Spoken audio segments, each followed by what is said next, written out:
नमस्कार दोस्तों, मैं सतीश सुमन आपके अपने YouTube चैनल श्रेष्ठ भारत में आपका स्वागत करता हूं। दोस्तों, आज हम बात करेंगे देश के एक ऐसे महान क्रांतिकारी के बारे में जिन्होंने देश को अंग्रेजों से आज़ाद कराने में महत्वपूर्ण भूमिका निभाई और हंसते हंसते फांसी पर झूल गए। आप सब ने काकोरी कांड के बारे में जरूर सुना होगा। काकोरी कांड को विस्तार से जानने के लिए आप हमारी वीडियो काकोरी षड्यंत्र केस देख सकते हैं, जिसका लिंक हमने डिस्क्रिप्शन में दे दिया है, या आप आई बटन पर क्लिक करके भी देख सकते हैं। काकोरी षड्यंत्र केस में 4 क्रांतिकारियों को फांसी हुई, बाकियों को भिन्न भिन्न अवधि की सजा हुई। फांसी लगने वाले क्रांतिकारियों में थे पंडित राम प्रसाद बिस्मिल, दूसरे थे अशफाक उल्लाह खां, तीसरे थे ठाकुर रोशन सिंह और चौथे थे राजेंद्र नाथ लाहिड़ी। आज की वीडियो में हम बात करेंगे महान क्रांतिकारी पंडित राम प्रसाद बिस्मिल के बारे में। तो जिन्होंने अभी तक हमारे चैनल को सब्सक्राइब नहीं किया है तो प्लीज़ चैनल को सब्सक्राइब कर लें और बगल में जो बेल आइकन है उसे भी क्लिक कर दें, ताकि हमारी हर वीडियो का नोटिफिकेशन आप तक पहुंचता रहे। पंडित राम प्रसाद बिस्मिल का जन्म 11 जून 1897 को शाहजहाँपुर के खिरनी बाग नामक गांव में हुआ। इनके पिता का नाम मुरलीधर और माता का नाम मूलमती देवी था। इनके पिता के यानी कि मुरलीधर के 9 संतानें थीं, जिनमें से 4 संतानें आगे चलकर मृत्यु के गाल में समा जाती हैं, यानी कि उनकी मृत्यु हो जाती है बचपन में ही। इनके पूर्वज मध्य प्रदेश के तोमरधार के निवासी थे, जो बाद में आकर शाहजहाँपुर में बस जाते हैं। राम प्रसाद बिस्मिल की शिक्षा दीक्षा शाहजहाँपुर के मिशन हाई स्कूल में होती है। यहीं पर क्रांतिकारी अशफाक उल्लाह से पहली मुलाकात होती है, जो उनके साथ में पढ़ते थे।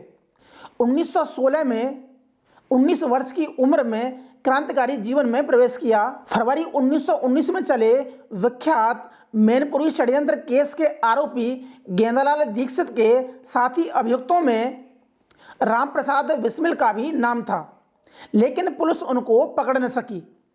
वो तभी बाहर आए जब सरकार ने आम माफी की घोषणा कर दी। इसके बाद राम प्रसाद बिस्मिल क्रांतिकारी संगठन हिंदुस्तान रिपब्लिकन एसोसिएशन से जुड़ गए और अपने बचपन के साथ ही अशफाक उल्लाह खां को भी इसमें जोड़ दिया। बताते चलें, इस संगठन का नाम बाद में हिंदुस्तान रिपब्लिकन सोशलिस्ट एसोसिएशन कर दिया गया था। राम प्रसाद बिस्मिल इस संगठन के मिलिट्री विंग में सेनापति के रूप में नियुक्त होते हैं। 25 दिसंबर 1924 को पीलीभीत के बमरौली नामक गांव में तथा 9 मार्च 1925 को पीलीभीत के ही बिचपुरी नामक गांव में रईस बलदेव प्रसाद के यहाँ डाका डाला गया। इन दोनों डकैतियों में 1-2 लोग भी मारे गए थे। इसके बाद 24 मई 1925 को प्रतापगढ़ के द्वारकापुर गांव में डाका डाला गया, लेकिन कोई खास सफलता हासिल नहीं हुई। इसके बाद संगठन ने यह तय किया कि अब से सेठ लोगों के यहाँ डाका नहीं डालेंगे, अब सरकार का खजाना लूटेंगे। 7 अगस्त 1925 को संगठन की बैठक शाहजहाँपुर में हुई, जिसमें योजना बनाई गई कि सहारनपुर लखनऊ पैसेंजर में रखा हुआ खजाना लूटा जाएगा।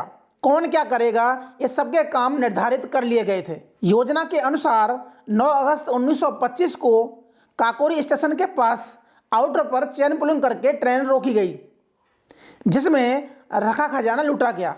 इस हड़बड़ी में क्रांतिकारियों से 1-2 गलती हुई। इसमें से एक गलती ये थी कि किसी क्रांतिकारी से गोली चली।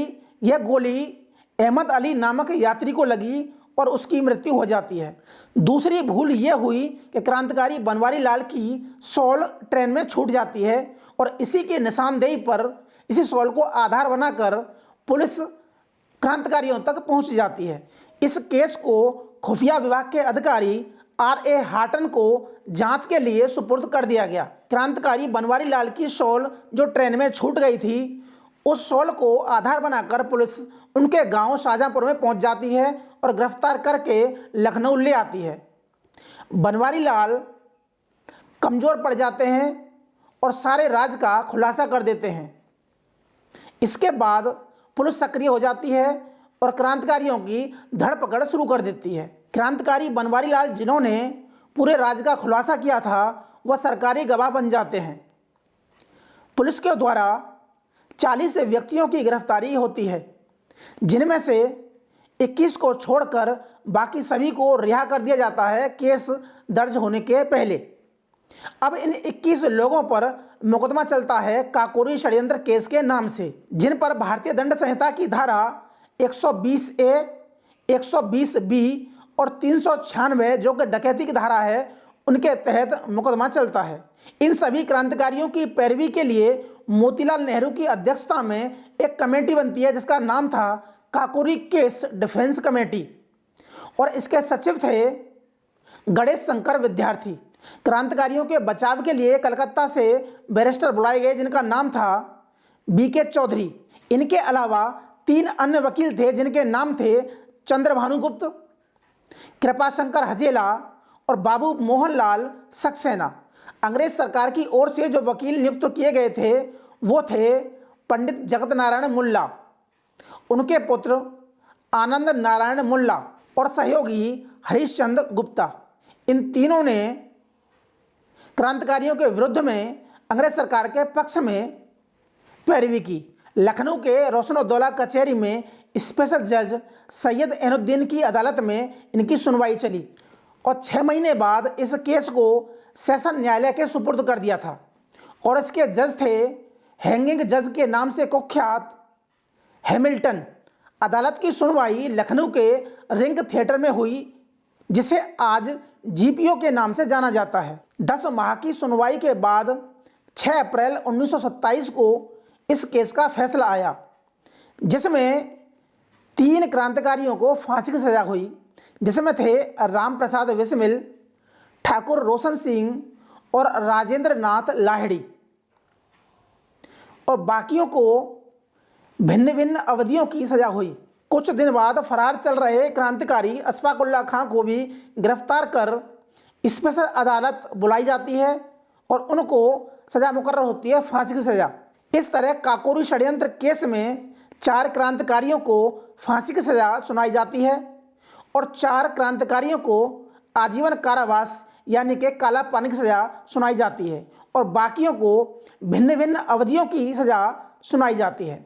17 दिसंबर 1927 को क्रांतिकारी राजेंद्र नाथ लाहिड़ी को गोंडा की जेल में फांसी दी गई और इसके 2 दिन बाद यानी कि 19 दिसंबर 1927 को राम प्रसाद बिस्मिल को गोरखपुर जेल में, अशफाक उल्लाह खां को फैजाबाद जेल में और ठाकुर रोशन सिंह को मलाका इलाहाबाद में फांसी दी गई। फांसी के एक दिन पहले राम प्रसाद बिस्मिल की माताजी उनसे मिलने गोरखपुर जेल में आती हैं।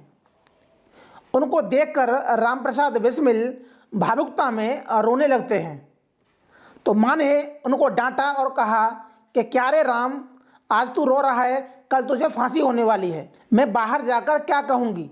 बाहर जो कोई मुझसे मिलता है मैं बड़ी शान से कहती हूँ मेरा राम बहादुरी से फांसी चढ़ेगा। उसी रात जेल कर्मचारी बिस्मिल के लिए दूध लेके आता है। दूध को वापस करते हुए बिस्मिल ने कहा कि अब इसकी ज़रूरत नहीं है, क्योंकि अब मैं रोज़ अपनी माँ का दूध पीऊँगा। अगले दिन फांसी के बाद जेल कर्मचारियों ने राम प्रसाद बिस्मिल के पार्थिव शरीर को परिवार वालों को देने से मना कर दिया और कहा कि इनका अंतिम संस्कार जेल प्रशासन के द्वारा ही किया जाएगा, यानी कि जेल में होगा।